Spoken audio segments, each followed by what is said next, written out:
no 7 días de la semana. Pero bueno, la verdad es que estamos haciendo cosas bien padre, pero de repente dices, oigan, pues si yo estaba bien a gusto en otra situación. Bueno, muchachos, como no sabemos quién va a venir y quién no va a venir, vamos a empezar y vamos a irnos, voy a parar, y vamos a irnos con el segundo Nobel de nuestra clase. Totalmente diferente a el primero. Este señor Naipaul es todo un conflicto, pues, de estados de ánimo. Aún en su tiempo, la forma en que él se relacionaba con su familia, con su pareja, pues con sus compañeros de trabajo, con él mismo. No crean que era el más ejemplar, ni ahora se les alaba, ni nada, ¿no? Vamos a ir poco a poquito hablando de sus circunstancias familiares, sus circunstancias románticas o amorosas, porque no creo que haya habido romance nunca en su vida, nunca, nunca en su vida, a pesar de que tuvo 3 parejas. Eh, y de su entorno, pues interpersonal por su grupo étnico y porque le tocó vivir en un cambio pues impresionante, ¿no? Él nace en 1932 y fallece en el 2018.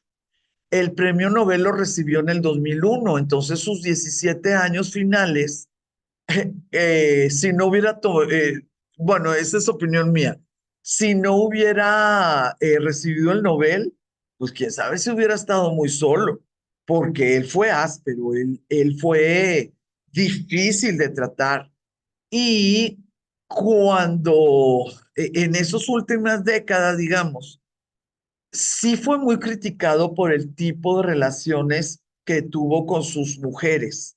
Y en este mundo de girl power, pues empezaron a ver muchos artículos criticando ese aspecto de su vida en vez de artículos alabando su obra literaria. Entonces, de repente, para un grupo de edad, en vez de conocer primero el libro de Naipaul, conocieron ciertos grupos de mujeres, ¿no? De, no sé, de universidad o algo, conocieron el tipo de hombre que era. Entonces, pues es chistoso, son mundos diferentes. En nuestros tiempos, si nos decían que era un mujeriego, pues tú seguías leyendo el libro y a lo mejor decías, ay, pues qué feo muchacho, pero bueno, tú leías el libro. Eh, en la actualidad, muchísimos consumidores sí castigan la compra en señal de protesta en contra de la inmoralidad o lo que quieras, ¿verdad? Del estilo de vida del autor o del diseñador o de la casa productora o quién lo hace posible que llegue a tus manos. Él va a tener una dualidad, pues que sí es un poco al peculiar, muy notoria. Él nació en Trinidad y Tobago en el 32, por lo tanto él es inglés, inglés. O sea, no es inglés trinitense ni nada, él es inglés y sus pasaportes son rojos y etcétera, ¿no? Y él habló inglés en casa y él estudió digo, con maestros, pues por supuesto que hablaban inglés. Nada más que eh, a los 18 años de edad salió del ambiente isleño, caribeño, y ahorita les voy a decir todas las otras particularidades pues de su forma de hacerse a sí mismo, y se fue a vivir a Inglaterra y siguió viviendo en Inglaterra y falleció en Londres, sí, falleció en el 2018. Cuando le entregaron el premio Nobel, dentro de los que eran los textos de lo que es la academia, dijeron, por haber unido la perceptiva narrativa y el control incorruptible en obras que nos obligan a ver la presencia de historias suprimidas. Y sí quisiera, por favor, que hiciéramos hincapié, que nos fijáramos en la palabra suprimidas. Cuando nosotros estamos en un ambiente, en un momento de recuperación y de revitalización y lo que quieras, pues a lo mejor hubieran dicho historias secretas, historias ocultas, historias olvidadas. Pero Naipaul va a ser el gran abanderado de la literatura postcolonial, postcolonial. Y esta idea de postcolonia, postimperialismo, etcétera, nos lleva a toda eh, a todo un concepto de literatura oficial, historia oficial, narrativa oficial imperialista.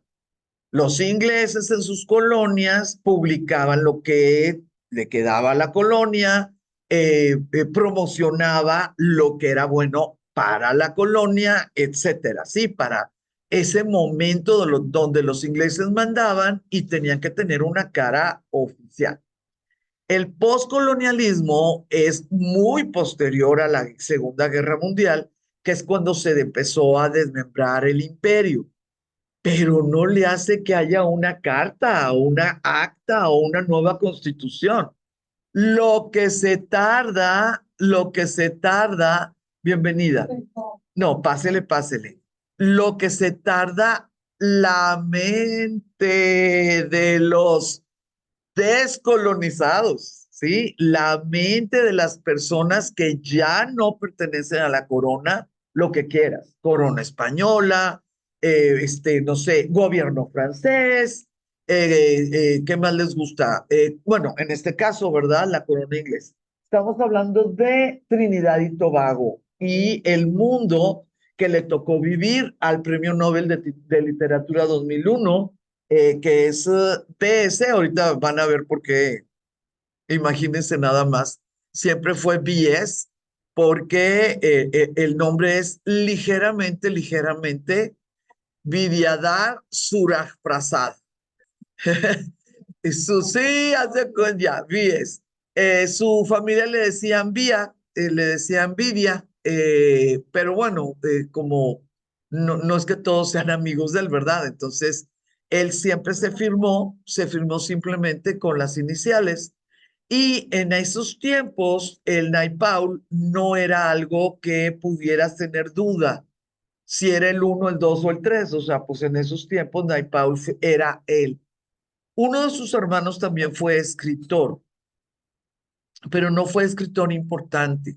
Y también se firmaba con sus iniciales. Entonces, en caso dado, pues las iniciales eran totalmente diferentes, ¿verdad? Y eran, bueno, fácil de entender que eran dos nombres, dos personas. Em, Les comentaba que aun cuando ustedes vean las fechas, no, pues que esto sucedió en 1962, se independizaron. No, pues que en 1975 se hicieron república. No lo podemos relacionar, los hechos históricos no los podemos relacionar con movimientos de raíces sociales. Los hechos históricos debemos de relacionarlos con grupos de élite, ¿sí? Los sindicatos, los partidos políticos, las cúpulas del ejército, ellos hacen que sucedan las cosas y se firmen las nuevas actas, las nuevas... Alguien quiere entrar.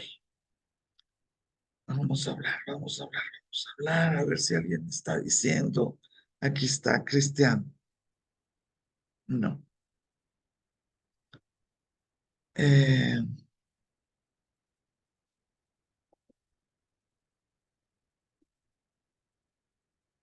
Déjenme hablar, pobrecita la que está ahí.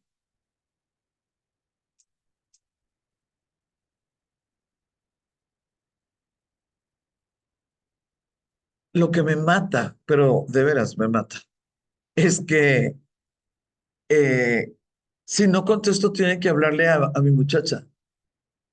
Y no le hablan a mi muchacha, nada más le dicen a la gente que no puede entrar.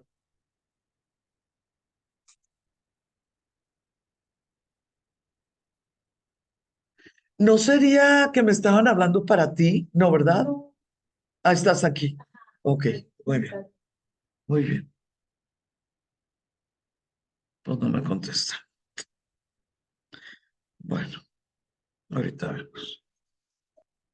No, no escribe como para decirle qué hacer. Bueno, ni modo, no puedo hacer tantas cosas. Por lo pronto le voy a aprender aquí y ustedes son testigos de que estaba hablando y vamos a ver cómo nos va. Vamos a ver si ahorita alguien habla o alguien sucede. Entonces, nuevamente, los cambios en la sociedad, principalmente en las clases inferiores de la sociedad, pueden llegar a tardar hasta 100 años, hasta 100 años. El ejemplo más típico de los 100 años es Estados Unidos y las libertades de los grupos de afroamericanos, como se le debe de llamar en la actualidad. Se les liberó de la esclavitud en 1860 y algo.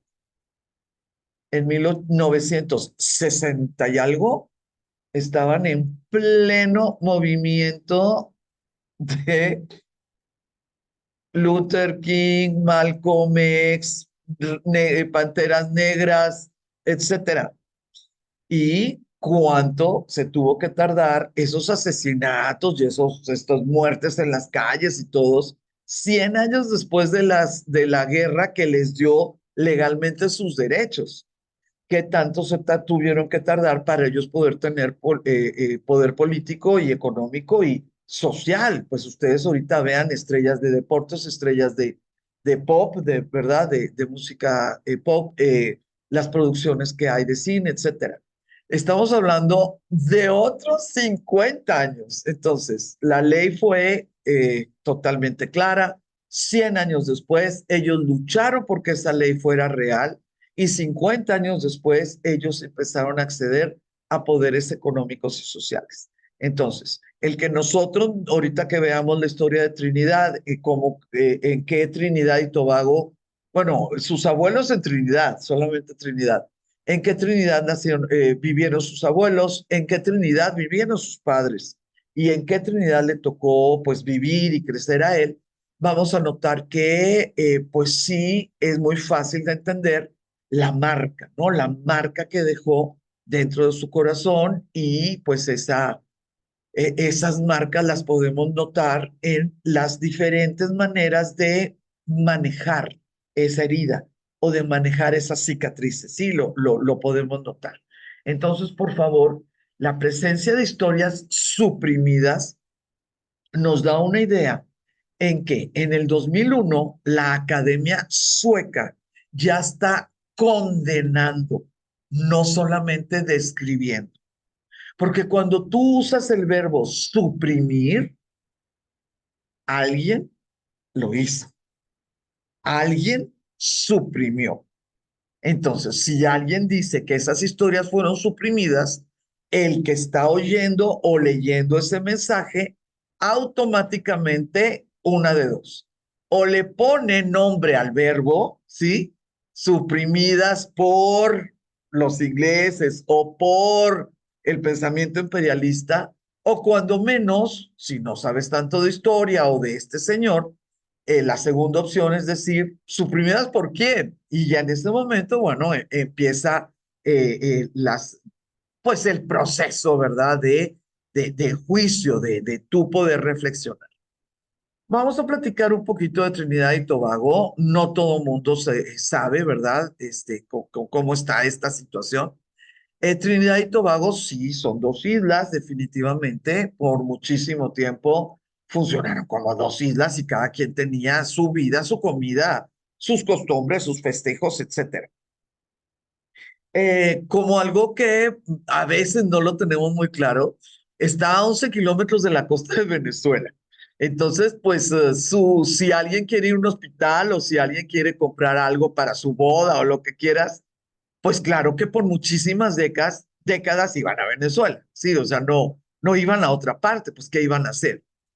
Su capital es Puerto España y su ciudad más poblada es Chaguanas.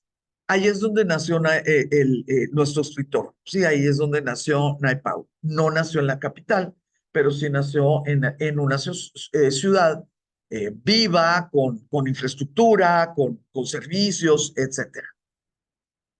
Las islas fueron posesión española desde 1498 hasta 1797, cuando pasaron al control británico. El problema, y creo que nosotros como mexicanas lo sabemos muy bien, el problema es que en los tiempos que fue posesión española, pues a veces fue posesión francesa y a veces fue posesión holandesa. Entonces, en Trinidad vamos a tener una mezcolanza porque cuando llegaron los ingleses, sí, ya en el siglo XIX, en Trinidad se hablaba español, pero las leyes eran francesas.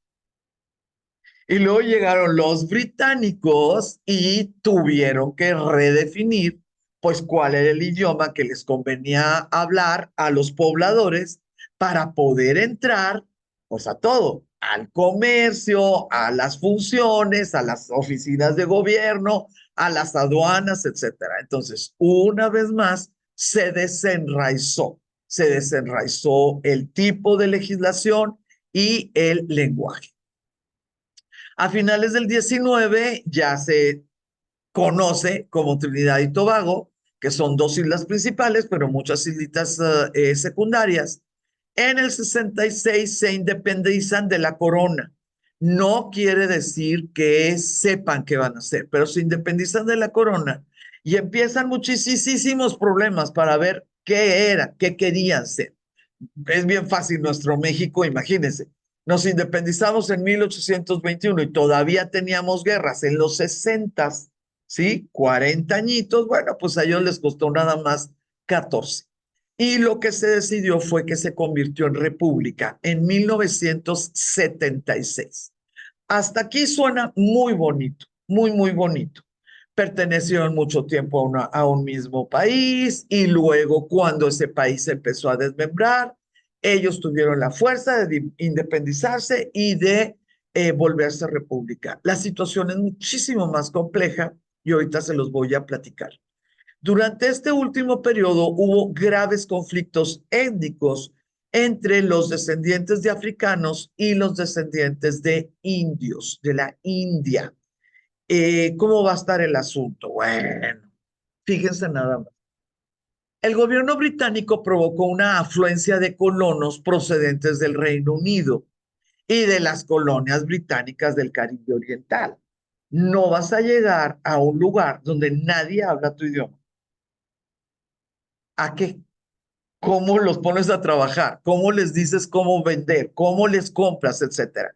Tú necesitas gente que se encargue de britanizar, ¿no? Que se encargue. Tú como corona, tú como viceroyal, no tienes ese tiempo, no tienes esa capacidad.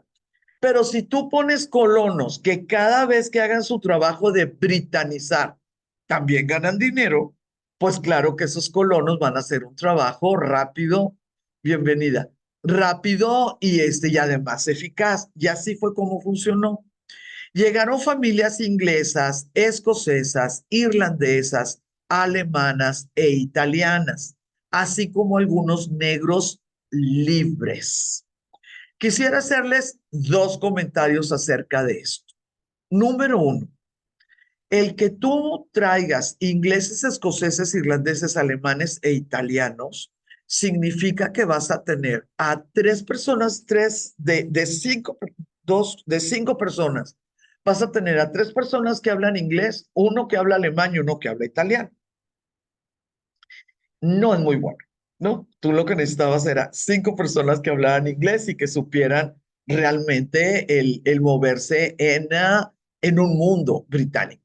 Pero aquí la situación es que si tú ponías a uno de cada uno, tú ibas a tener un anglicano, un presbiteriano, un católico irlandés, un protestante y un católico italiano o romano. Eso significa iglesias, iglesias, ministros, ministros, diferentes fiestas, diferentes moralidades.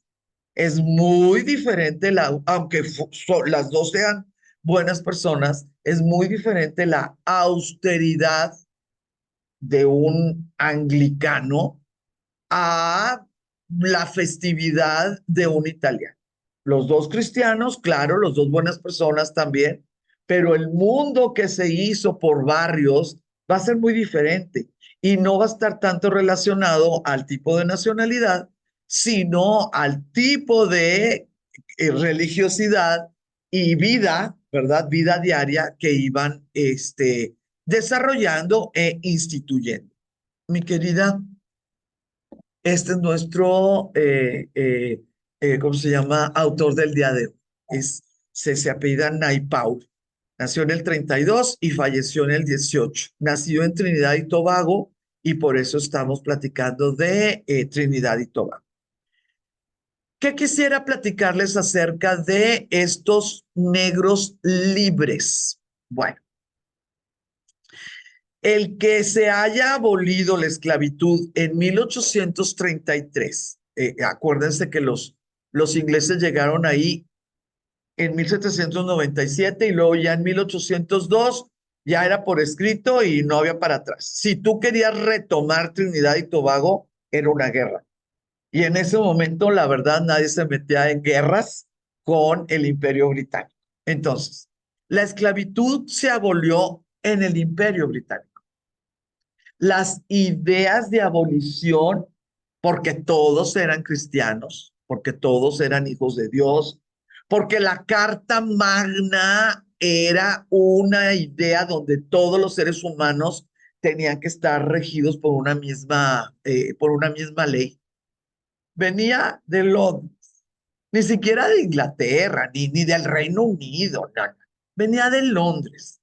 Y una cosa que muchas veces no nos las platican, venía de un resurgimiento religioso, específicamente anglicano, ¿sí? Fundamentalistas o puristas de la religión anglicana se dieron cuenta que si el anglicanismo era la religión de Estado, si el rey o la reina eran los jefes de la iglesia anglicana, ¿cómo era posible que también fueran los principales socios comerciales de los barcos esclavistas? ¿Sí? ¿Qué es lo interesante del anglicanismo y de la vida de Londres? Que siempre ha existido el parlamento y tenemos los dos parlamentos y tenemos las voces de esos parlamentarios y de los lores y estamos hablando del siglo XIX, tenemos la voz de los periódicos. En Londres sí existía opinión pública. En Londres sí existían líderes de opinión. Y en Londres sí existían grupos de choque en contra de los primeros ministros, que al final de cuentas, pues era el que empujaba las leyes y era el que manejaba, pues, los intercambios, ¿verdad? Con el rey o la reina en cuestiones. Siglo XIX, pues estamos hablando de Victoria.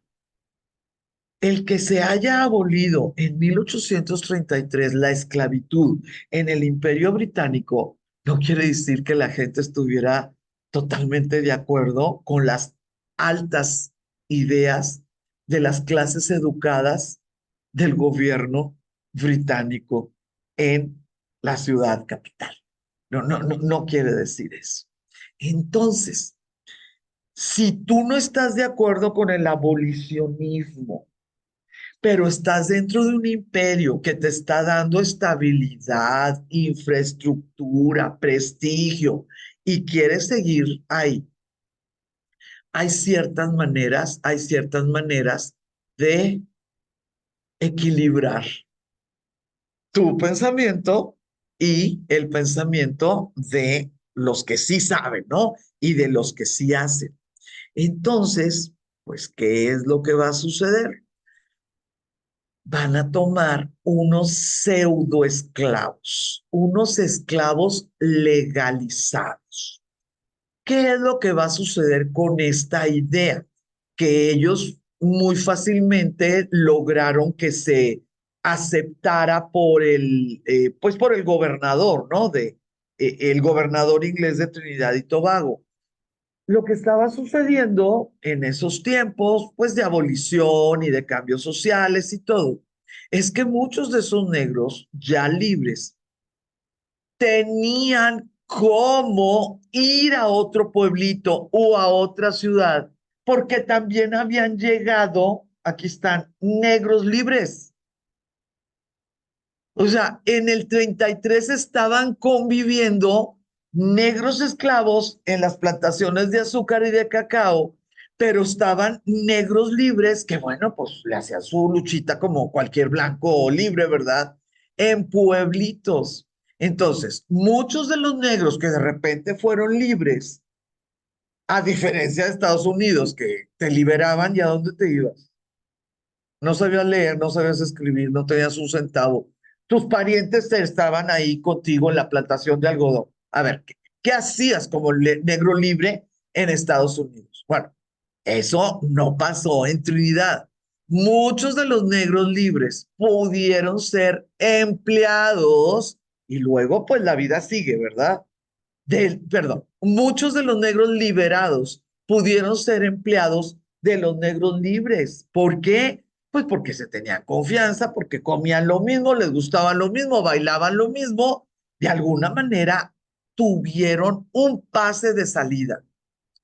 Se hicieron ricos, se hicieron pobres, les siguieron. Eso depende del individuo, ¿verdad? Pero la situación en general es que en Trinidad los negros sí supieron que si dejaban de trabajar en las plantaciones, había una posibilidad de mantenerte, de remuneración. Y de repente, pues las plantaciones empezaron a tener un faltante importante de mano de obra. Y ahí, miren, así, pero así empieza la máquina, pues de los que estaban perdiendo dinero. ¿Qué fue lo que inventaron? Ellos inventaron un sistema de contratos de trabajo en régimen de servidumbre. ¿Por qué se llama en régimen de servidumbre? Porque no es con que ya no me gustó, yo ya me voy. Sí, no. Tú tienes que estar aquí el tiempo de tu contrato.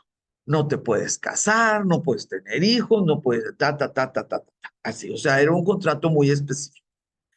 Este contrato, este sistema de contratos de trabajo, pues se pusieron en pósters, así, ¿verdad? En carteles, en los diferentes puertos donde el Imperio Británico pues tenía barcos. Pues si no, ¿cómo llevas gente que quiera contratarse bajo esta circunstancia? Muy bien.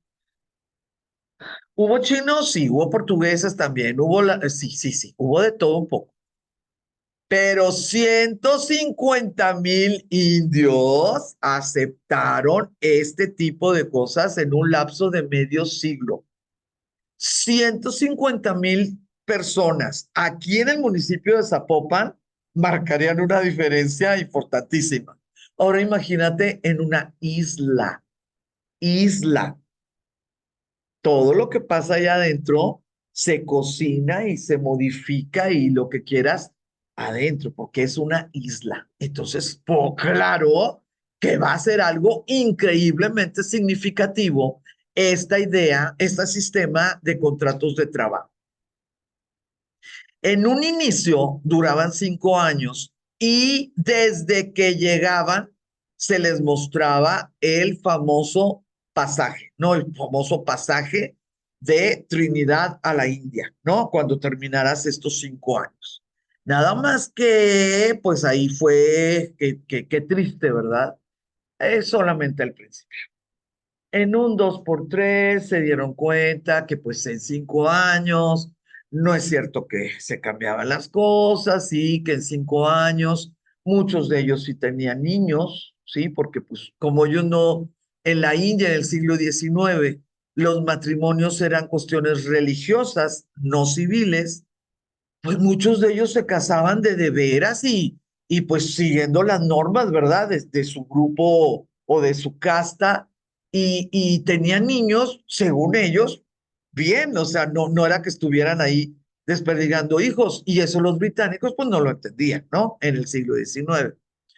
Posteriormente se ampliaron los contratos a 10 años y en lugar de pasaje de vuelta, las autoridades británicas empezaron a ofrecer porciones de tierra para fomentar el asentamiento. En el siglo XIX se les hizo muy fácil dar poquita tierra. Pues qué miopía, porque por más poquita tierra que das, estás en una isla, no estás en Rusia, no estás en Canadá, estás en Trinidad. Fue muy mala, fue una muy mala decisión pensando en el imperio. Fue una buena propuesta para estas personas de la India, por supuesto. Jamás iban a ser propietarios de tierra. Ellos venían de los pedazos así cerca del río Ganges, digamos en el norte. Jamás iban a tener ni un metro cuadrado. Entonces, claro que se quedaban. A principios del siglo XX, más de la mitad de la caña de azúcar de Trinidad era producida por cañeros independientes, la mayoría de los cuales eran indios. Voy a hacer una comparación con lo que nosotros conocemos, aunque no es una comparación al 100% precisa. Creo que todas nosotras sabemos el error mexicano de darle la tierra a los ejidatarios para que ellos no manejaran e hicieran maravillas, ¿verdad? Con su oficio de campesinos. Y sabemos que después de 60 o 70 años de esta situación, siguen pobres o más pobres de lo que estaban pues en aquellos tiempos. Bueno, con las ventas de la tierra, ¿verdad? Sí, sí, rentando tierra, sí. Sí, ahora que estuve, en mayo que estuve en Yucatán, me estaba diciendo la persona que estaba chofereando que su hermana ha estado vendiendo de hectárea en hectárea y que deja de trabajar 2, 3 años y que cuando le aprieta, la esposa casada y está vendiendo la tierra de ella, no la del marido, ya me veo, ya me veo. Y que cuando le aprieta, que vende otra hectárea y que con eso vive 2 o 3 años. Entonces le pregunté al señor, dije, oiga, pues su hermana ha de ser muy organizada, pues para poder saber, ¿no? Que le dura 3 años. Y me dice, no, señora, le voy a decir algo muy feo, pero es la verdad. Mi hermana lo que es pobre. Entonces, como vive como pobre, sueña como pobre, come como pobre, le dura 3 años el dinero. Así me dijo el que estaba chofereando y que era, este, o sea, guía de turismo y ya sabes, ¿no? Y vendía agua y esto y otro y lo demás. Pero así me lo dijo y la verdad sí me lo dijo así como, no, enojado. Tiene razón Marta, ahorita pues sí, dinero sí tiene, pero la idea de que fuera la tierra, ¿no? La que le diera ese dinero como comida y todo eso, fue una locura, fue una locura. El que los propietarios de la caña, de las cañaverales, fueran los que lo trabajaban, eh, fue una situación que en su momento era más o menos sencilla, porque los dueños de los cañaverales, antes de los indios o de los africanos o de los portugueses que ganaron el pedacito por este contrato de servicio, casi nunca estaban en la isla. Ellos nada más cobraban una vez al año. Entonces, esas personas que sí se les pudieron dar el pedacito, eran los que sabían cómo manejarla, porque realmente no tenían a un británico que estuviera moviendo realmente como persona educada. Pero ¿qué es lo que pasa cuando esos de finales del siglo XIX le quieren dejar su negocio, su cañaveral a sus hijos. ¿Y qué es lo que pasa cuando esos hijos se lo quieren dejar a sus otros hijos? Viviendo en siglo XX, viviendo como propietarios, pero de segunda categoría, ¿sí? ¿Por qué les digo que la mayoría de los indios, o bueno, de los indios que tuvieron su contrato fueron ciudadanos de segunda categoría? Miren, a pesar de las duras condiciones del sistema de contratos de arrendamiento, cerca del 90% de los inmigrantes indios decidieron al final de sus periodos hacer de su hogar, perdón, de Trinidad, su hogar. Así es como vivían. Esta es una foto de estas personas que ya estaban viviendo ahí sin ser contratadas. O sea, ellos ya estaban en su cañaveral, digamos. Desafortunadamente, sufrieron ciertas medidas de segregación, como la exigencia de que llevaran un salvoconducto si salían de la plantación y que portaran el certificado que indicara la finalización del periodo de servidumbre. Entonces ellos, si eran dueños de la tierra, pero no tenían dinero, ellos seguían funcionando como estaban funcionando. Tuvieron que pasar años para que ellos empezaran a tener la ropa como los de afuera de la plantación, la casita como los de afuera de la plantación. Y aún así, cuando ya se vestían como los de afuera, tenían que llevar el papel. ¿Por qué? Por los rasgos faciales, ¿verdad? Pues muchos de ellos, aún vestidos como británicos, traían su turbante. Los policías le podían decir, a ver, y si no entregaban el papel, daban por un hecho los policías que ellos estaban tratando de incumplir el contrato. Por lo tanto, eran malhechores, ¿no? Gente que pues lo único que había hecho era trabajar. Esclavos no había. Por eso, exactamente, el papel. Imagínate nada más. Entonces, en el tiempo de la abolición de la esclavitud, que fue en 1833, los negros tenían que cargar su papel donde eran esclavos liberados. A principios del 1900, estas personas que ya habían terminado, o sea, ya estaban liberadas de su contrato, igual tenían que traer su papel para comprobar que ya no. Entonces, por más que hay historiadores que dicen, es que no era esclavitud, porque a ellos se les pagaba mes con mes. Pues sí, pero está clarísimo porque es histórico que se les pagaba 25 centavos por semana. Entonces dices, ay, pues sí, es que es el siglo XIX, ha de haber sido mucho. O sea, 25 es una libra al mes. O sea, no es que haya sido ni siquiera lo correcto. Les daban casa. Pues es un tipo de esclavitud, ¿no? El que tú no tengas dinero para tú vivir donde quieras, pues es un tipo. Entonces, ¿qué es lo que han hecho estos historiadores? Pues ya de nuestro tiempo unir la palabra servidumbre, contrato de servidumbre, ¿no? En vez de decir pseudo esclavitud o lo que quieras, porque pues sí es verdad, si tenía límite el contrato, si es cierto que les daban remuneración, es cierto que era absolutamente ilegal el castigo corporal, sí era absolutamente ilegal y sí se cumplía, también es cierto.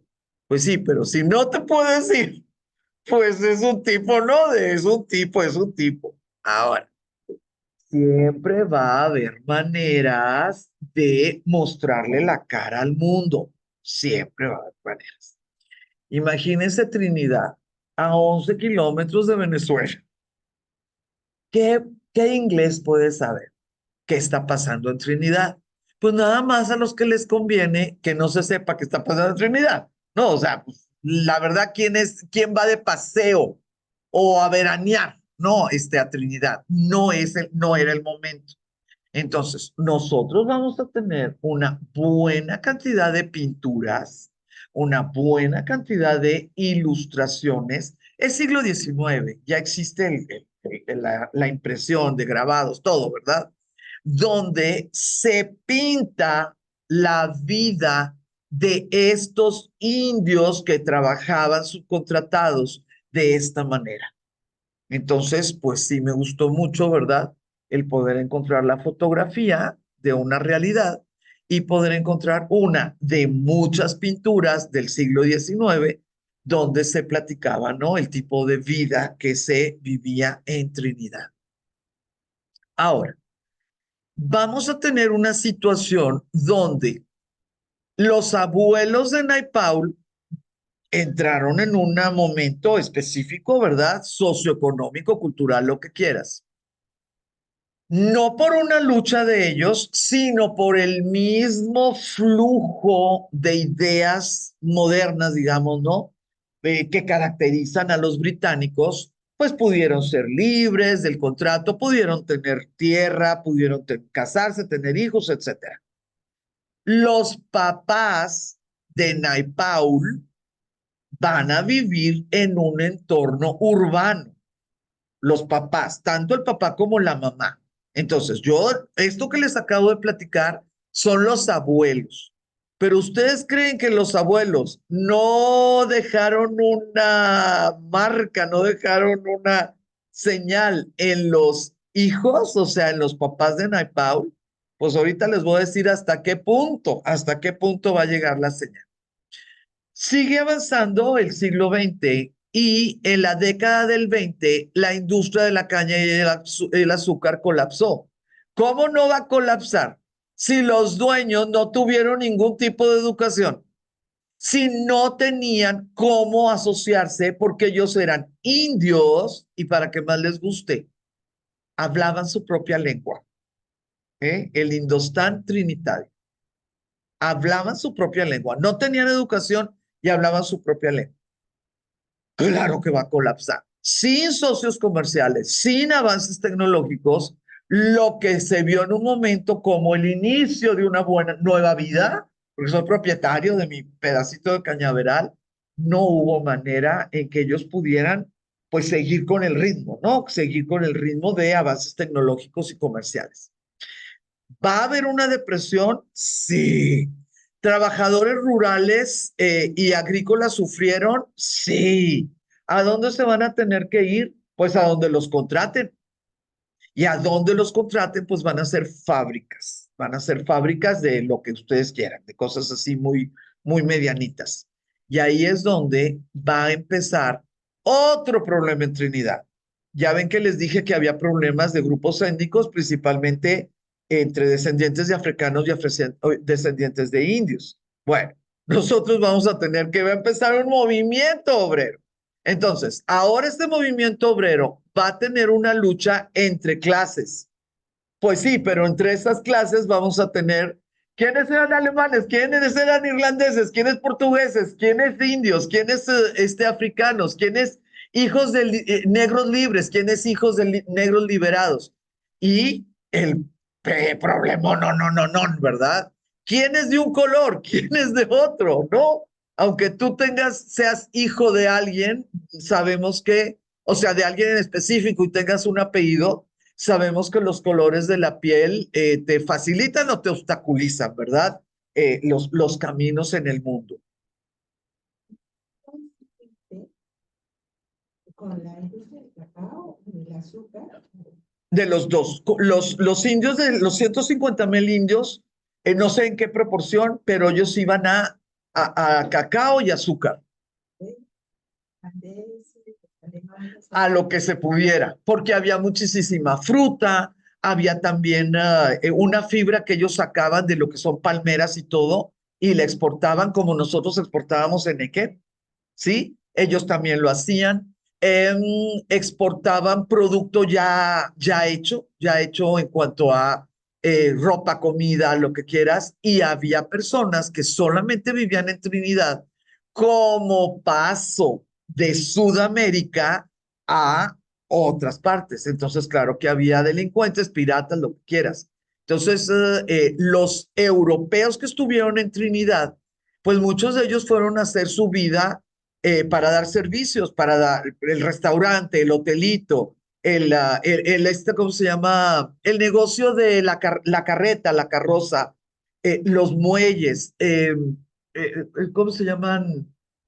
Por ejemplo, los irlandeses fueron muy como exclusivos de los cuidados de los muelles. Entonces tú veías a los irlandeses pues como guardias pues de seguridad, ¿no? Con su, así su macanita, no sé cómo se llama.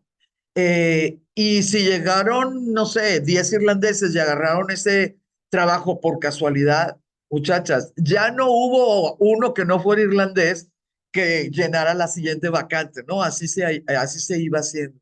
Entonces los europeos pues sí tenían mucho que hacer. Entre más industria había o más comercio, pues había como espacios de servicio, ¿sí? Entonces, los que eran microempresarios, la mayoría sí, microempresarios, porque los empresarios, para que les cuento mentiras, estaban más relacionados con Reino Unido, o sea, pudieran ser ingleses, escoceses tal vez, irlandeses no. Irlandeses no. Ya saben que en Inglaterra el problema de ser católico irlandés te cierra las puertas, y digo, cerró las puertas por siglos. Entonces, empresarios, vamos a suponer ingleses e irlandeses, ingleses y escoceses. Microempresarios, clase media, todos los portugueses y claro, muchas de las personas que sí lograron distinguirse como la mamá, la familia de la mamá de Naipaul, que en un 2x3 pues era el malo de la película. Porque si mi vecino quebraba porque no supo manejar su cañaveral, yo se lo compraba. O sea, el abuelo materno de nuestro autor era rico, era indio, era rico. Pero si tú te vas a Trinidad, era rico malo, ¿no? El típico, es que se hizo rico porque era malo. Yo no sé qué tan malo, a lo mejor simplemente pues era una persona con visión, con estrategia, ¿verdad? Con algo de pues sentido para los negocios. Yo no sé qué tan malo era. Tuvo 11 hijos, así que pues bueno, para algo sí era. Sí, sí. Y su esposa también. Eh, los papás de Naipaul, el autor que estamos viendo, se casaron en el 29 y Naipaul nació en el 32 en este ambiente, un ambiente de colapso, un ambiente de, pues, laborista, sindicalista que no se conocía hasta ese momento. Y no hay duda que esa década va a ser de depresión económica. Y a él, pues su niñez le va a tocar en esas circunstancias. Les voy a presentar al papá de Naipaul. ¿Ustedes pudieran decirme que es de la India? Así a primera vista. Fíjense, fíjense por favor. Eh, el papá de Naipaul se llamó Sipersad y pues está fácil y bueno, la gente le decía Sipersad. Él nació en el 6, falleció en el 53, como pueden ver, pues joven, ¿no? O sea, joven, 47 años, ¿verdad? Bueno, fue pobre la mayor parte de su vida. O sea, cuando ustedes les dicen, no, pues es que Naipaul estudió en Oxford. No, pues es que Paul estudió en Oxford porque estuvo en el Colegio de la Reina en Trinidad. No, pues es que estuvo en el Colegio de la Reina porque su mamá pertenecía a una de las familias más poderosas de la grupo étnico, pues al que pertenecía. Está bien fácil, porque las tres cosas son verdad, pero al mismo tiempo ninguna de ellas hace verdadera la conclusión a la que podemos llegar nosotros, que el muchacho vivió en condiciones favorables. No, fíjense. Se dice que pastoreaba en las mañanas e iba a clases en las tardes. Fue el único de su familia que terminó la primaria. Su hermano menor, el siguiente hermano de él, Dicen que solamente fue 3 años, o sea, no alcanzó los 6 años de primaria. Y dicen que una de las tías de nuestro autor, o sea, la hermana menor de este señor, se murió sin saber leer y escribir. Eso es lo que nos dicen. ¿Quién nos lo dice? Pues a veces Naipao. ¿Cuál es el problema mío? Que los escritores a veces cuando empiezan a ser famosos empiezan a reacomodar, ¿no? Su historia. Entonces yo solamente les puedo decir lo que se dice. Ahora, una cosa en especial. Miren, estos muchachos, o sea, el papá, la mamá y los tíos de Naipaul hablaban inglés y también hablaban hindustaní. ¿Qué es el hindustaní? Hay muchos tipos de hindustaní. El hindustaní trinitense es lo que hablaban los indios en Trinidad. Por lo tanto, Naipaul, claro que hablaba inglés, pero a él su mamá y su papá le hablaban como hablaron los abuelos. Entonces, había veces que cuando Naipaul no quería que alguien oyera sus grabaciones, porque pues, él es de los 60, ¿no? Él hablaba en su lengua, él no olvidó esa idea, ¿no? Esa manera de construir una oración o de utilizar un adjetivo como lo hicieron sus papás o sus abuelos. La mayoría de los primeros inmigrantes indios llegados como trabajadores, tuvieron que tomar pues un dialecto, tuvieron que medio organizarse, ¿no? Para que los niños también hablaran algo y desarrollaron una propia lengua. El gobierno colonial británico y los terratenientes lo consideraban una muestra de la ignorancia de las clases trabajadoras. Muchos indios lo vieron como una lengua que los mantenía en la pobreza y limitados a los cañaverales, y no lo transmitieron como lengua materna. Cuando tenían que hablarles a los niños o estaban fuera de casa, hablaban solamente inglés, como un vehículo de ascenso social. Y eso, Nay Paulo tenía aquí clarito. Nosotros tenemos que hablar inglés para poder tener opciones adentro de esta sociedad. Esa sociedad siempre va a estar afuera de mi casa. ¿Sí me explico?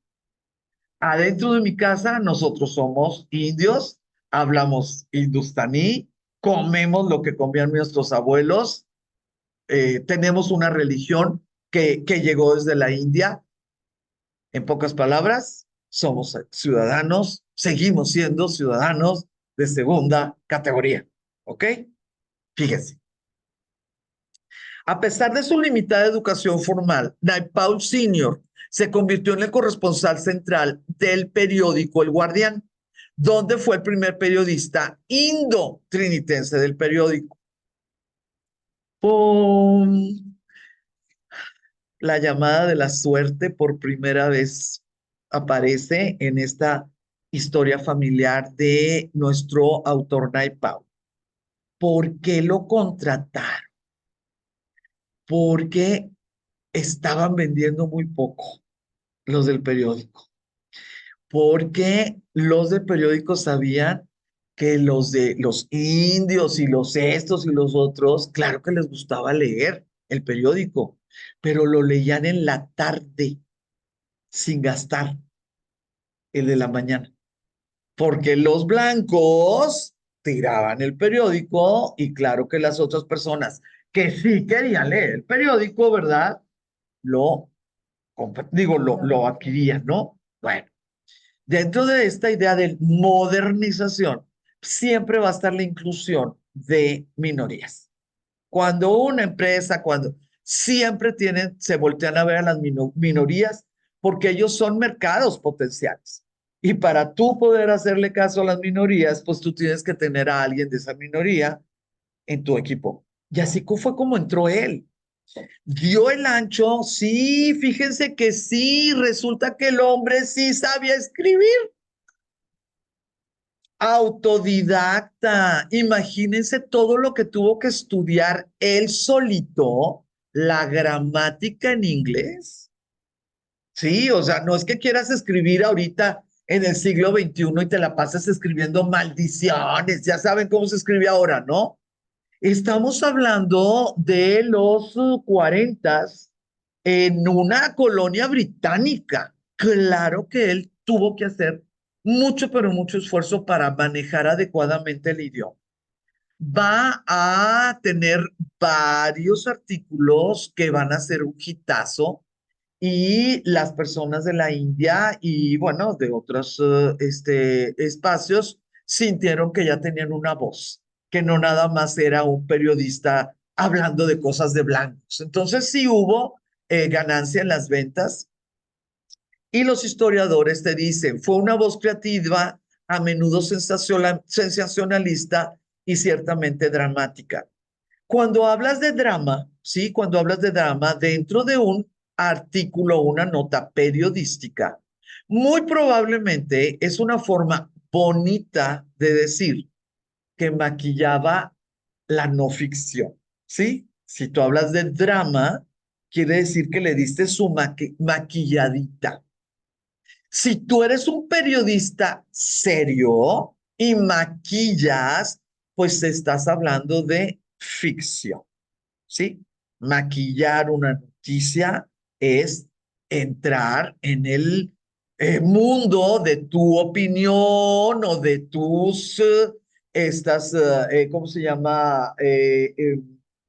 Con impresiones subjetivas. Entonces, se dice que Naipaul, bueno, los críticos de literatura dicen que Naipaul tuvo que haber heredado la forma en que su papá ponía en palabras los problemas sociales diarios.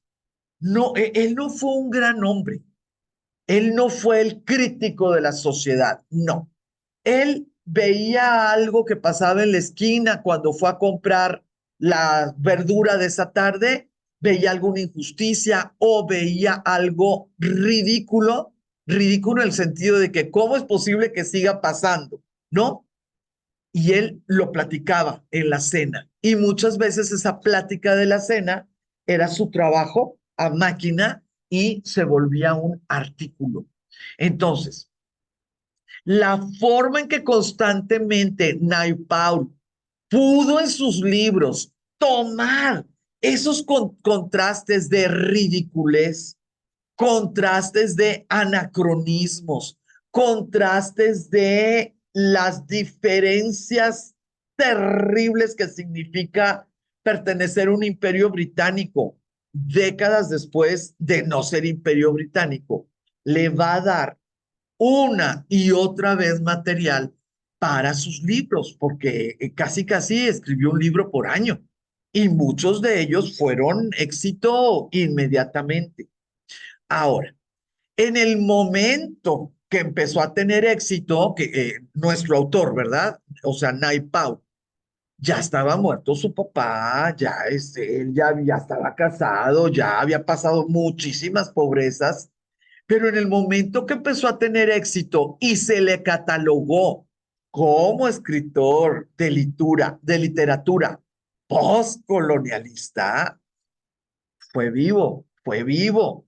Yo no estoy diciendo que hubiera tenido mala intención. No, no, no, no. Yo no estoy diciendo que lo que quería era ganar dinero. No.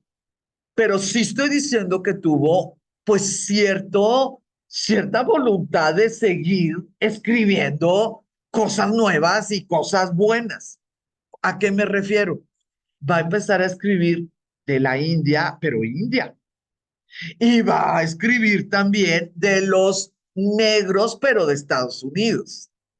Si tú ya manejas la literatura postcolonial, pues colonias son lo que sobran, ¿verdad? De lo que es el imperio británico.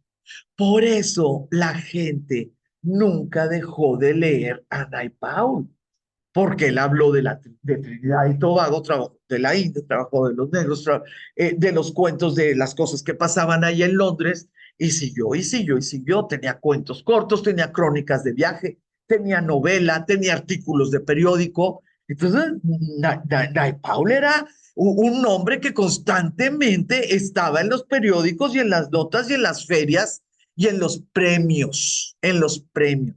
Él ganó su primer premio Booker en el 1971. Sí, o sea, esto es muy, muy, muy grande. Sí, sí, afortunadamente, porque si no, quién sabe qué hubiera pasado. Ahora, quiero comentarles algo, a lo mejor de manera irresponsable de mi parte, a lo mejor, porque el que tu papá o tu mamá tenga desequilibrios emocionales o mentales, pues no quiere decir que tú los heredes, ¿no? O sea, por eso a lo mejor de manera irresponsable.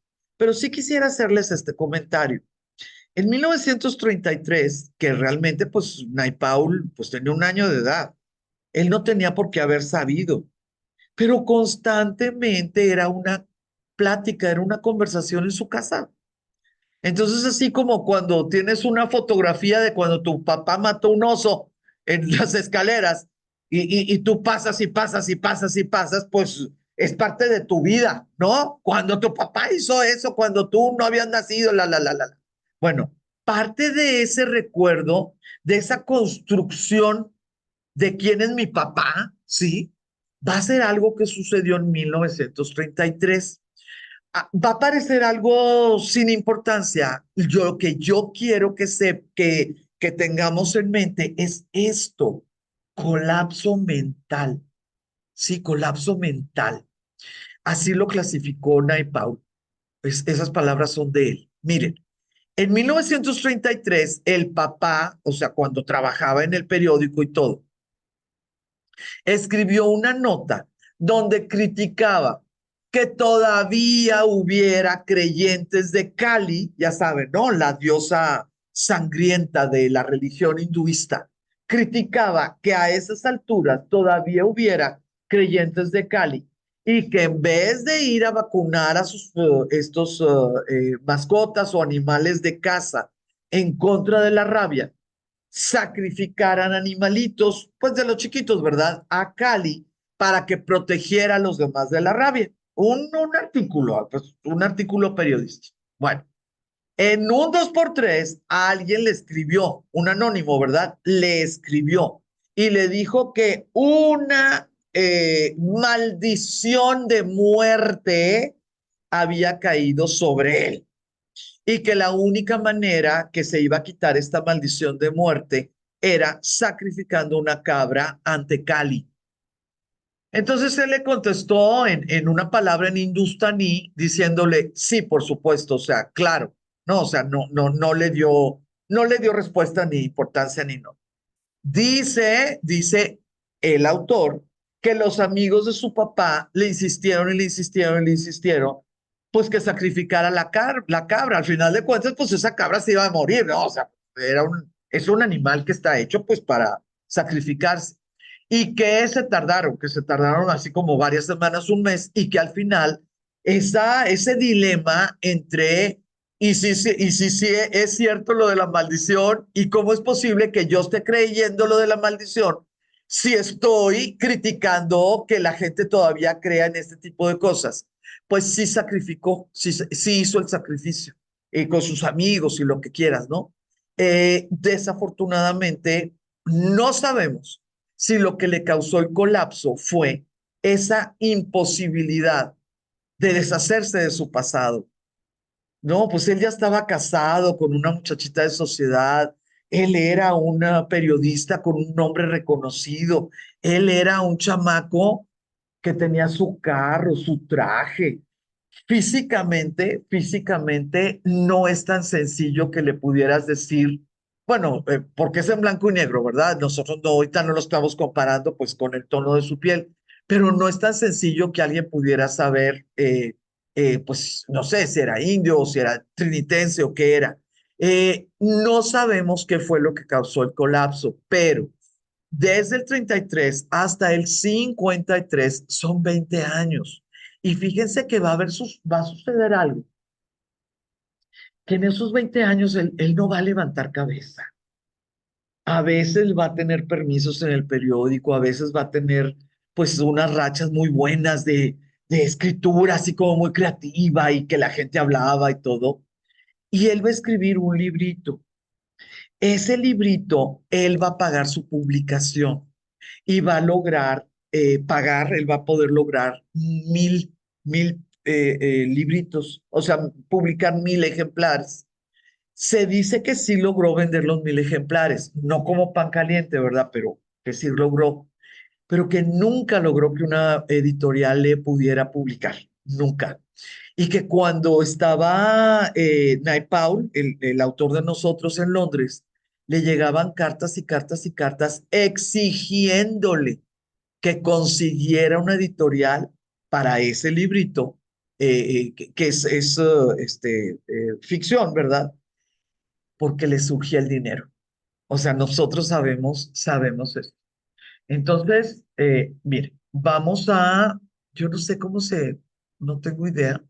Vamos a hacer una pequeñísima, que no tengo idea cómo se hace el stop. Pausa del recording. Aquí está. Sí, gracias. Sí, muchas gracias. Voy a poner el share otra vez. Aquí está. Y continuamos. Ahora, fíjense, en los tiempos que Naipaul, nuestro escritor, va a estudiar primaria y secundaria en la ciudad, que es la grande, no la capital, pero es la grande, definitivamente, pero definitivamente, salías a la calle y alguien se estaba apedreando, ¿sí? Ibas al colegio y alguien se estaba aporreando. Porque los disturbios laborales, pues es que tú vives en ciudad grande, pues los disturbios que te tocan son los de las huelgas, los de los obreros. Él no entendía muy bien esa situación porque su papá, al ser reportero, no estaba dentro de sindicatos, ni de obreros, ni nada. Él andaba trajeado, él tenía sus horarios, él tomaba la copa en el club de los reporteros, etcétera. No tenemos muy claro, y eso lo único que me dice a mí es que porque no le iba bien. No tenemos muy clara la relación de todos esos tíos y esos dos abuelos ricos, ¿verdad? ¿Qué relación tuvieron con los muchachitos? O sea, con Nay Paul, con su hermano, con sus dos hermanos y un hermano.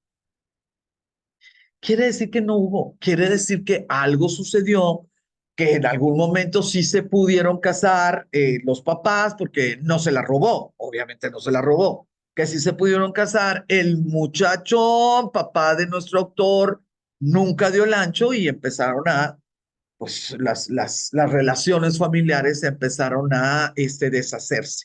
Pero, hay veces que un apellido abre más puertas que un boleto comprado, ¿eh? ¿Verdad? El apellidito, ¿no? Siempre ayuda. Él y también su hermano van a estudiar en ese colegio, el colegio, el Real de la Reina, Queen's Royal College. ¿Por qué? Bueno, pues porque sí dieron su batalla, sí fueron buenos estudiantes, estuvieron becados, iban bien vestiditos porque la mamá y el papá sabían cómo vestirlos, ¿verdad? Hablaban inglés, claro, porque su papá era hasta reportero, imagínate el nivel de inglés que se hablaba en esa casa. Y estos niños, gracias a la entrada al Queen's Royal College, cambiaron el curso de su vida sin lugar a dudas.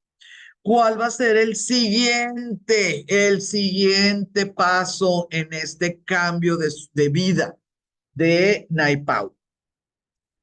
Pues fíjense que gracias a que pues, era notorio y ay, no sé por qué no quiere. Bueno, era notorio, y además por lo visto su papá le movía, ¿no? Hubo 4 becas cuando él estaba terminando lo que nosotros le decimos preparatoria, ¿no? El liceo.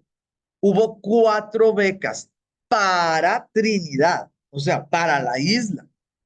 Y él se ganó una de esas becas. La beca era para estudiar en una universidad en Inglaterra. Él eligió Oxford. Luego va a decir que, porque no sabía cuáles otras había. Sí, pues sí, yo también, si me hubieran dicho, vete a estudiar a Francia, ¿cuál quieres? Pues la Sorbona, ¿no? O sea, porque la verdad yo no me sé las otras universidades en Francia. Cuando él llegó, o sea, él se movió, la beca incluía el avión, incluía ¿cómo se llama? Vivir en una casa de estudiantes. Es Inglaterra, o sea, es Inglaterra, es todo perfectamente organizado. Él se fue, voló primero a Nueva York y luego ya en barco se fue a Londres. Él dijo que se tuvo que hacer el duro porque su familia mostraba abiertamente esa emoción que solamente los pobres pueden mostrar, ¿no? La lloradera y los abrazos y lo que quieras. Entonces, que él tuvo que mostrarse. Él tuvo claro, su papá reportero, él con ansias de escribir, claro que llevaba papel y pluma, ¿no? O lápiz, no sé, para poder escribir, escribir, escribir, escribir. Lo hizo pensando que esas notas iban a ser publicadas. Entonces no era como que, ay, pues esto se me ocurrió ahorita, ¿no? Él le buscó y él le hizo y todo. Y fíjense que se tardó 37 años en lograr publicar esas notas de viaje, pero lo logró, ¿no? Solamente le doy estos datos para que se den cuenta del tipo de personalidad de Naipaul, ¿no? O sea, todo lo que hacía era, es que algún día me van a publicar, es que estoy seguro que ese es el núcleo de una novela, es que tengo que conseguir editorial porque esto va a ser un éxito. Era dale, dale, dale, dale, dale, pero a la cuestión de escritor. Ahora, ya adulto, decidió decir que al fin iba a poder escribir, ¿no? Al fin iba a poder escribir. Cuando inició su primer año en Oxford, se sintió, y eso lo dijo por escrito en sus cartas, se sintió adecuado. No tenía problemas con las clases, se podía mover socialmente, sabía o sea, sabía que en Oxford tenías que pertenecer a clubes. Es la forma, ¿no? En que se maneja. Y claro que buscó el periódico, y claro que buscó oratoria, así, ¿no? O sea, las cosas que implicaran, pues, uso de la palabra. Nada más que nosotros vamos a tener una situación un poquito diferente. Él va a llegar en el 51. Bueno, llega en el 50, pero el 51 es pues su primer año. Las cartas de su papá, bueno, y de su mamá, definitivamente, le traían problemas emocionales, ¿no? Él acá en Oxford y sus papás y sus hermanos allá. En la década de los 50, el petróleo se había convertido en un producto básico en el mercado de exportación de Trinidad y era responsable de una creciente clase media entre todos los sectores de la población trinitense. Entonces, para la mamá, eso fue algo muy bueno y lo que tú quieras. Para el papá empezaron los problemas de es que nunca vamos a caber, es que nunca vamos a caber, ¿no? Las cartas de lo que el papá en un periódico o como hombre en una sociedad estaba sintiendo de esta nueva clase media, él decía que no cabía y la mamá, que venía de un apellido conocido y lo que quieras, pues ya sentía que había más posibilidades de convivencia fuera de casa, ¿no? Era totalmente diferente. Nada más que ahí les va. Y aquí es donde empiezan estos como odios por cosas que ni te tocan, ni las viven, ni nada. Chicas, mientras este muchacho estaba ya en la peleadera y en estas, ¿cómo se llama? Dilemas existenciales, ¡pum! Los Estados Unidos hicieron o pusieron una base militar en Trinidad. Entonces, tú estás en Oxford, todo el mundo habla de las cosas, la forma en que los británicos vieron a los americanos, no fue como salvadores, acuérdense, cada país vio a los americanos de manera diferente cuando se acabó la Segunda Guerra Mundial. En Gran Bretaña se hablaba de la voracidad comercial de los americanos, ¿no? Después de la posguerra. Como ellos no tuvieron destrucción en territorio nacional, pues ellos pudieron aprovechar muchos, pero muchos, ¿cómo le vamos a llamar?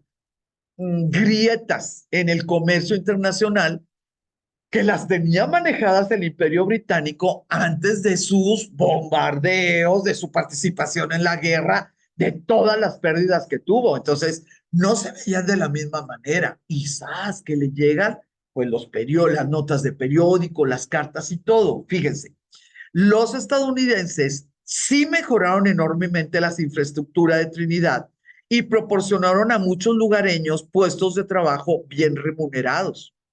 Pero adivinen qué, pues son racistas. No sé si lo sabían. No sé si, no sé si ahorita estoy abriendo su corazón a una verdad. Sí, si es así, les pido disculpas. ¿Será? Nosotros los brownies, imagínate cómo le decían a los descendientes de africanos y a los descendientes de indios. Imagínense, pues en esos tiempos, estamos hablando antes de Luther King, antes de Rosa Parks, estamos hablando de 58, 59, 60, 61. Entonces, las notas, ¿cómo se llama? Cartas y lo que quieras de esa ocupación de los americanos en Estados Unidos, en Trinidad, va a tener un efecto muy específico en Naipao. Si lo juntamos con una situación tremenda, tremenda que sucedió en el 53 de manera personal, no, muchachas, pues hagan de cuenta que toda la década del 50 para Naipaul va a ser culpa de los imperialistas, va a ser culpa de los estadounidenses, va a ser culpa de los rusos, todo lo que sonara a, nosotros le llamamos Guerra Fría, ¿verdad? Todo lo que sucediera en ese tiempo, Naipaul decía pues que era otra vez el control. Les voy a decir las cosas que estuvieron pasando y por qué ese 1953 fue una cosa tremenda. Ya para el 52, Naipaul no la estaba haciendo y empezó a deprimirse. Y entre más se deprimía, pues el señor más faltaba clases. Y entre más faltaba clases, pues más le llegaban notas de que su beca estaba en peligro. Entonces, pues se deprimía más y le escribió a su mamá que tenía que regresarse a Trinidad. ¿Y qué hizo su mamá? Lo mismo que yo hubiera hecho. Ven, hijito, ven aquí, yo te consuelo. Es notorio que su papá solamente le haya pasado una cuarta parte del pasaje. ¿Por qué digo que es notorio? Porque nos está hablando que siguen los problemas económicos para el señor, ¿verdad? O sea, ay. ¿Yo qué hice? Yo hice algo, quién sabe qué hice. Ahorita vuelve. Eh, Le llega el dinero, él tenía su dinero, y en vez de comprar el pasaje se va a España y se lo bota. Cuando le tiene que decir a su familia que pues no hay dinero para pasaje, les dice, y esto es lo que pues por eso les dije lo del colapso, pues les dice que fue un ataque de nervios, tal vez un colapso mental como el que tuvo su papá cuando la cabra. ¿No? O sea, esa historia le sirvió muy bien, ¿no? De que no tengo ni un peso y tampoco me voy a poder regresar a Trinidad. Bueno,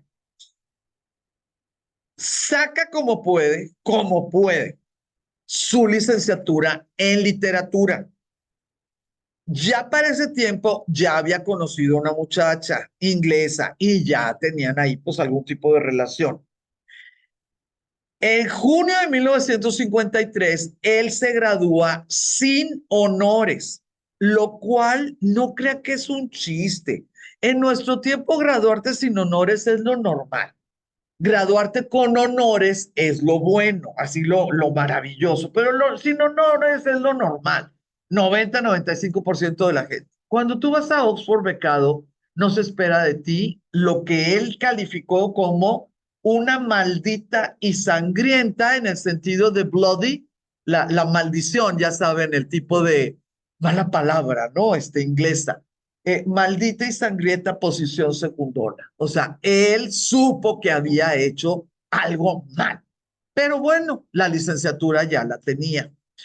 Quiero decirle que en aquellos tiempos, no crean que cuando se sacó el premio Nobel de Literatura, no, no, no. En aquellos tiempos, Tolkien, el autor del Señor de los Anillos y una eminencia ya en los 50, dijo que un artículo de Naipaul como estudiante había sido el mejor de la universidad. O sea, él sí, cuando lo hacía, definitivamente era notorio. ¿Qué otra cosa va a suceder? Ay, perdón. ¿Qué otra cosa va a suceder? Ok, estaba con la muchacha no tenía ni su grupo étnico, ni su religión, ni sus ideas, pero quiero decirles algo que les va a sonar terrible. Patricia Ann Hale, a pesar de ser licenciada en literatura de Oxford y pertenecer a una muy sólida clase media alta de Inglaterra, fue una mujer codependiente víctima de un abusador. Entonces dices, oh, entonces no tiene nada que ver que sean como tú para poder manejar tus propios problemas emocionales o de sociedad. Si tú tienes un abusador y tú te encuentras a una persona, pues no sé, codependiente o lo que quieras, no va a importar. Esa persona va a seguir al abusador hasta el último de los tiempos. ¿Qué les puedo contar para adelantarme, verdad? Patricia Ann lo va a mantener, le va a aguantar sus depresiones. Malos tratos, no sabemos si golpes. Se sospecha que golpes, pero no lo sabemos. Infidelidades, por supuesto. Abandono, por supuesto. No compartir sus premios ni su fama. Cuando se enfermó de cáncer, ya pues avanzado a la relación y todo, y bueno, y la edad también de ellos, cuando enfermó de cáncer, él no estaba en el país, regresó, sí la vio, sí le mandó decir a su amante que ya no podía ir a verla, y no sé, no me acuerdo ahorita si 3 o 4 meses después se casó con la que fue su esposa, 30 años menor que él. Esa fue la vida que le dio a Patricia Ann Hale. Lo que yo no soporto es que en algunas décadas se haya visto como redención por parte del autor el que él haya confesado lo ingrato que fue ante ese amor.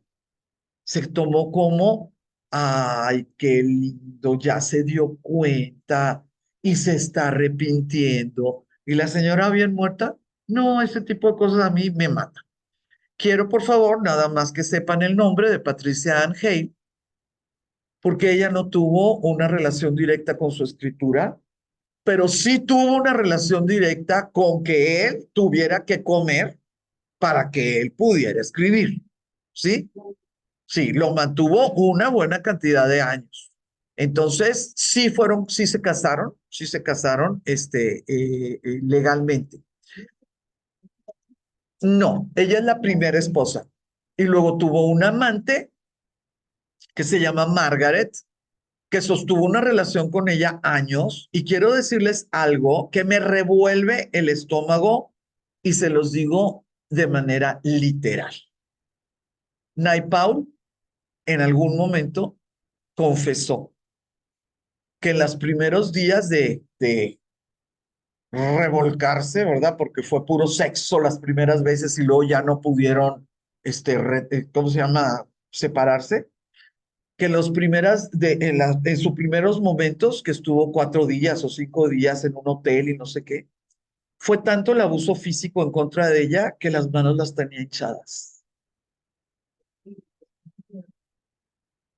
¿Cómo?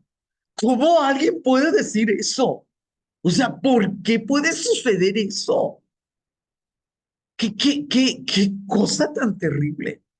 Y lo peor de todo es que a Margaret, él él la dejó. No, no fue que Margaret en algún momento alguien la salvara, o digo, ya saben, ¿no? O que ella misma dijera, pues te mato porque me vas a matar así. No, él la dejó, él la dejó. Y luego se casó con esta muchachilla admiradora de él, y ya sabes, ¿verdad? 30 años más chica que él. Entonces, él como hombre o como pareja, pues es terrible, ¿no? Como persona. Entonces, ¿por qué les digo esto que él ha dicho de sus tres parejas? Porque claro que se le ha juzgado tremendamente como misógino los personajes de sus obras. Pues chicas, no es que él estuviera buscando reflejar alguna situación de misoginia que él se hubiera dado cuenta que era generalizada, ¿no? En la sociedad. Pues podemos notar que él traía problemas importantes, ¿sí? Sus depresiones, ¿cómo sprints, sus arranques de creatividad, pues el que hubiera habido abuso físico con otra persona, que era además su pareja, sí podemos notar que tenía en su vida, ¿verdad? Tuvo desequilibrios, ¿no? De estado mental que no llegaron a esquizofrenia, no llegaron a nada, pero sí causaba, ¿no? Algún tipo de consecuencias. Otra cosa que sucedió en 1953 es que el papá, en unos poquitos de meses, hagan de cuenta, de primavera a otoño, le dio una trombosis coronaria. Pues es un ataque cardíaco o no, o es más o menos, o sea, es una trombosis coronaria. Perdió el trabajo. Yo lo que creo es que no es que perdiera el trabajo, es que le dijeron, no vuelvas a pararte aquí, ¿sí? Yo lo que creo es que ese trabajo ya era como, ok, ahí te compro de repente no era un reportero que fuera una columna, ¿no? Una base en ese periódico. Y luego se nos murió, ¿sí? En 1953. Cuando le avisaron a Naipau que tenía que regresarse a Trinidad porque él era el primogénito y tenía que realizar la ceremonia de la cremación, sí, que nosotros ya estuvimos, Marta y yo estuvimos en el Ganges, fuimos testigos de las ceremonias de cremación. Y fuimos testigos como él era un hombre, ¿no? Que tenía que ser el primogénito o el hermano mayor vivo del muerto. Hinduista, imagínate para que quería ser de Oxford y que quería hablar inglés y que quería ser, no, les dijo que no tenía dinero y que no podía ir. ¿Saben lo que significó eso para él, para su familia aquí y aquí? No. El hermanito menor es el que lo hizo, nada más que tenía 8 años. Y él fue el que tuvo que ver el cadáver. Él fue el que tuvo que ver que ya no hubiera más que cenizas. Él fue el que tuvo que romper el jarro que donde está hay agua, ¿no? Donde truena, se supone que ya se libera el alma. 8 años de edad. Y dice Naipaul que en la escritura de su hermano se ve constantemente esa herida abierta. Nay Pablo dice, no dice qué le pasó a él, ¿no? Pero te dice lo que le pasó a su hermano. Son cosas que marcan, ¿sí? Lo estuvo cargando toda su vida. Ahora, vámonos rapidito. ¿Va a tener problemas de dinero? Sí. ¿Va a tener oportunidades? Sí, porque era bueno haciendo lo que hacía. Entonces, de Oxford se fue a Londres. En Londres empezó a conseguir trabajo. Cada vez que se peleaba con alguien, cada vez que no se bañaba y andaba todo sin rasurar y lo que sea, él decía que estaba en la enfermedad. Esa enfermedad que lo hizo gastar todo en España. Y cuando le ofrecían ayuda, no la aceptaba. ¿Cuál va a ser su primera entrada? Pues afortunadamente. Ah, y Pat, poquito, ¿no? Sí, le daba, mandaba su dinerito. La BBC de Londres le ofreció a Nepal un contrato renovable de 3 meses como presentador del programa Voces Caribeñas. Este Naipao hizo tan buen trabajo y le interesó tanto esta situación que duró 4 años en ese espacio de la emisión en la BBC. Pero quiero decirles algo, chicas. Así como ustedes saben que me mata que me digan blanquita, yo puedo entender perfectamente, pero de veras, perfectamente, se los digo de verdad. Yo puedo entender perfectamente lo que tuvo por 4 años Naipau cuando él presentaba voces caribeñas. Caribeñas. Muchachas, estamos en los 50. Todavía ellos no se han independizado. No sé si me explico. ¿Por qué no trinitarias? ¿Por qué no inglesas más allá? ¿No? Ingleses isleños. No. Voces caribeñas. Ni siquiera nuestros hermanos o nuestros hijos, que ya es condescendiente, pero voces caribeñas. O sea, ustedes con nuestro pasaporte rojo, pero siguen hablando diferente y por eso los queremos oír en un programa exclusivo para ustedes. No sé si me estoy explicando. Siguió siendo de segunda categoría, ¿no? Su idea y la de todos los otros escritores isleños que estaban tratando de hacer algo. En el tiempo que estuvo Night Pablo en la BBC, hizo amistades, empezó a estabilizarse su estado de ánimo y empezó en esos arranques, ¿no? Se dice que escribió una historia de 3.000 palabras en una sola tarde. Sus compañeros de la PBC, de la PBC, de la BBC, la leyeron pues porque estaba en el ambiente adecuado, ¿no? Y lo animaron. Y así es como va a surgir su primer libro publicable que se llama Miguel Street. ¿Por qué Miguel Street? Bueno, porque se llama Miguel, porque es una calle de Puerto España, pero pues es Street porque el cuento, bueno, el escrito, ¿verdad? Estaba en español.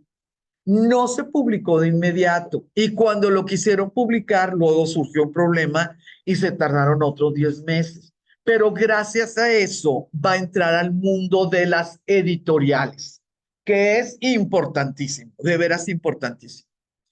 Eh, el editor en jefe le tuvo miedo a que él fuera de Trinidad Tobago y le dijo, si haces una novela y es buena, te la publico. Y así es como se escribió El Sanador Místico. Y así es como vendió su primera novela. Y así es como empezó su camino, realmente, realmente su camino, eh, pues por la terrible, ¿no? La terrible situación de tratar de que te publiquen. Este es un fragmento del Sanador, nada más para que es traducido. Llegaría a ser famoso y honrado en todo el sur del Caribe, héroe del pueblo y después el representante británico en Lake Success. Pero cuando yo le conocí, todavía luchaba por establecerse como sanador. En una época en la que en Trinidad dabas una patada y aparecía un sanador. Era justo al principio de la guerra, cuando yo estaba todavía en el colegio. Me obligaron a jugar al fútbol y en el primer partido me dieron un patadón en la espinilla y tuve que guardar cama varias semanas. Mi madre no se fiaba de los médicos y no me llevó a ninguno. No la culpo porque en aquellos días la gente prefería un sanador o a un sacamuelas. Si sabré yo qué médicos hay en Trinidad, decía mi madre. Lo mismo le da matar 2 o 3 personas antes de desayunar. No es tan terrible como parece en Trinidad. A la comida del mediodía se le llama desayuno.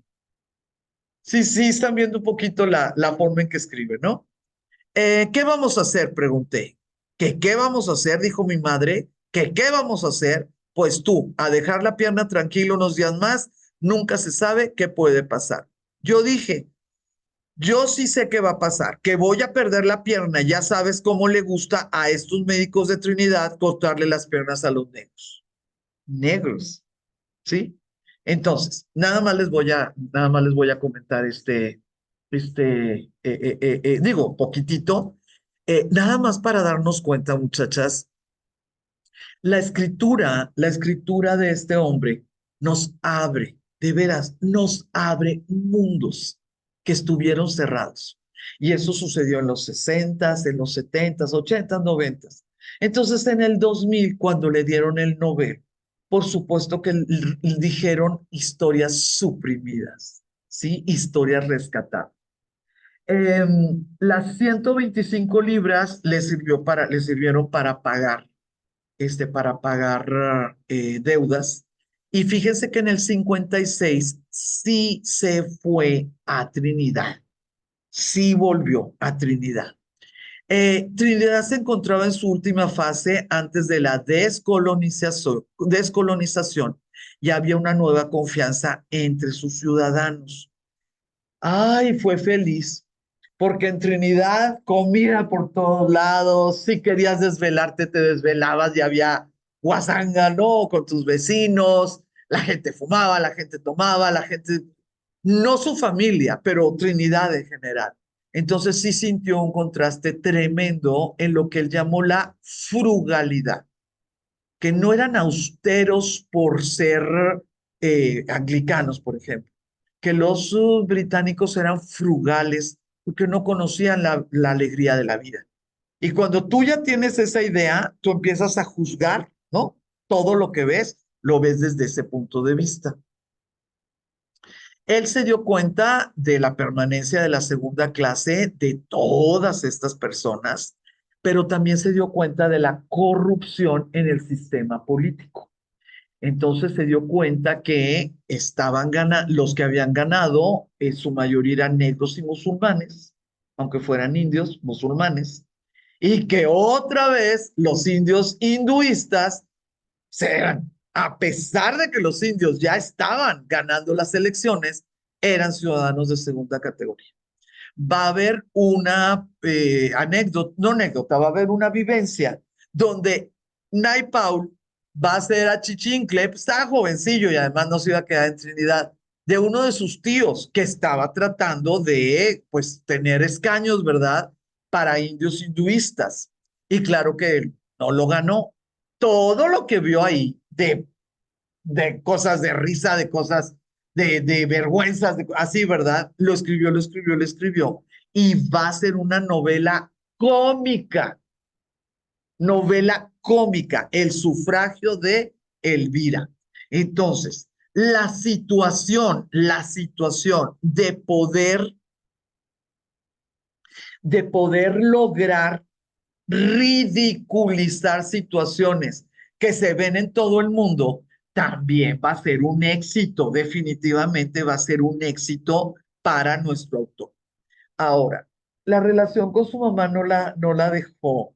Y por ejemplo, cuando ya salieron buenas críticas para su primer libro, a mano, porque pues antes no había fotocopiadoras o no tenía dinero para fotocopiadoras, no sé, a mano copió las notas del periódico y le mandó todas las cartas a su mamá, pues para que supiera qué estaba sucediendo, ¿no?